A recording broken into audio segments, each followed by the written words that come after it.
Well done, Tim, and you do kiss up down quite a bit. Talking with going second, and I know this is true. There aren't going to be any cookies left for me on the table, so keep some for me. For those of you, if you had a quick opportunity to look at this, now scan this at the table. This is incredible. This is absolutely great stuff. So thank you. Thank you very much. It's amazing how one man, one organization can do so much for one community. And, I'm humbled by what you do. So thank you. My name is Marty Nothstein. For those of you who don't know me, I was born and raised right here in Lehigh Valley. Most of you will probably remember me as being the Olympic gold medalist. If you don't, I trained for the first part of my life to be one of the best athletes in the world. More specifically, the fastest man on the bicycle. Trained really hard, had quite a few setbacks along the way, but despite all the setbacks, I kept at it. I became a national champion when I was 16 years old, became a world champion when I was 23. I won Olympic silver medal in 1996 at the Olympic Games. Wasn't good enough for me. Went back 4 years later, won the Olympic gold medal in the year 2000. Towards the end of my cycling career, I started a small business. I built a car wash business from the ground up. I own and operate my family's farm. 3 years ago, I was elected to Lehigh County Board of Commissioners, and I've chaired the board for the last 2 years. Very proud of the success we've had at the county commission.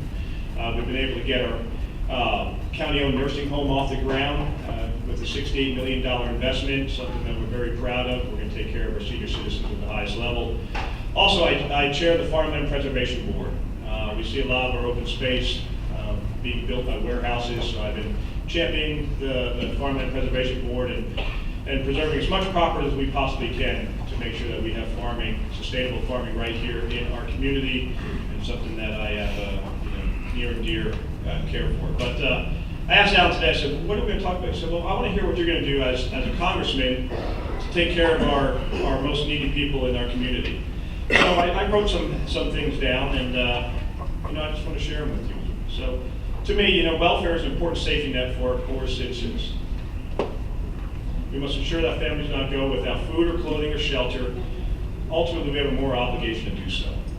All of us should have the chance to succeed no matter where we start in life. America is about striving, but too many of our people get stuck. It happens right here in our community. Approximately 46 million people, including more than 1 in 5 children, live in poverty. That's absolutely unacceptable, folks. Not in this society anymore. Washington has spent more than $22 trillion fighting poverty. But if you grew up poor, you're going to have an opportunity. I'm sorry. But yet today, if you were born poor, you're just as likely to stay poor as you were 50 years ago. We need to ask ourselves why that is happening, why things haven't been fixed. One of the issues is there's an apparent problem with waste, fraud, and abuse in our system. Improper welfare payments, including fraud, are estimated to be 10% of all welfare payments made. They totaled over $70 billion, and that amount came directly from the federal government's General Accounting Office. Just this fraud alone is the sum of the entire budgets and programs like the Temporary Assistance for Needy Families program, very important program, the Child Nutrition Program, the Head Start program for children, the Special Supplemental Nutrition Program for women, infants, and children, the Lifeline program, and the Low-Income Home Energy Assistance Program, name a few. A lot of those programs we use right here in Lehigh Valley. Just the fraud alone would be able to fund all those programs. But through good governance, we can make these programs more efficient, reduce fraud and the misuse of those funds. I believe in many of the federal programs.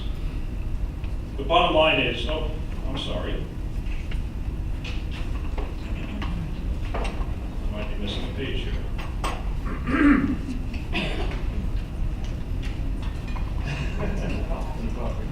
Yeah, they're eating all my cookies. But I do believe in many of the federal programs. I also understand the importance of these community service block grants, one thing that we rely heavily on. And as a county commission, under my leadership, we've given the CACLV over $1.5 million in the last 3 years since I've been serving on the board. As a matter of fact, I have asked our administration over that time that I'd like to see more given to organizations that help the homeless and those in need, particularly homeless vets and kids.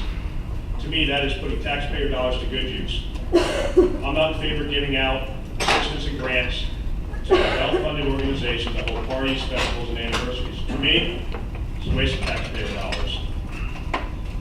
Bottom line is this: we need to ensure that people who are receiving payments through these programs are the ones who actually need assistance. We need to do a better job and work together to eliminate the fraud and abuse of the system so we can help our needy citizens most effectively. We also need to encourage people that there's a path out of poverty. Right now, our system is rigged to replace work, not encourage work.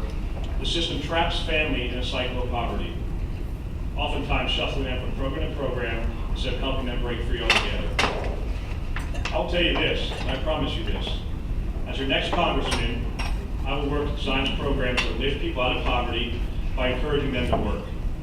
A job is the best form of assistance anyone can receive.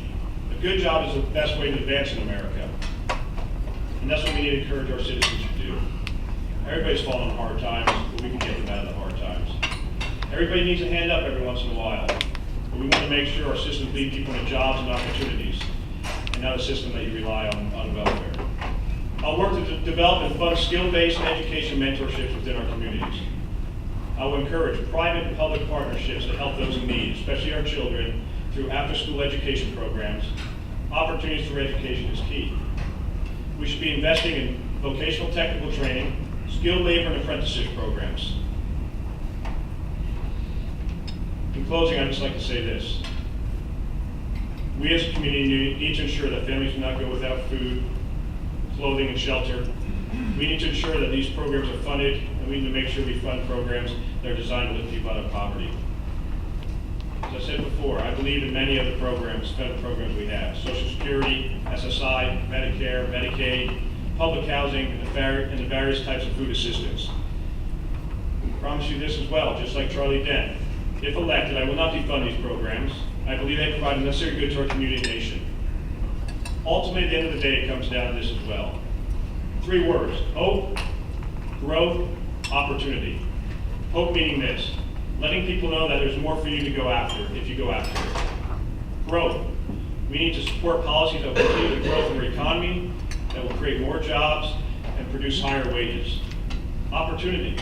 Provide opportunities through education and guidance. So I want everyone to think about that. Hope, growth, and opportunity.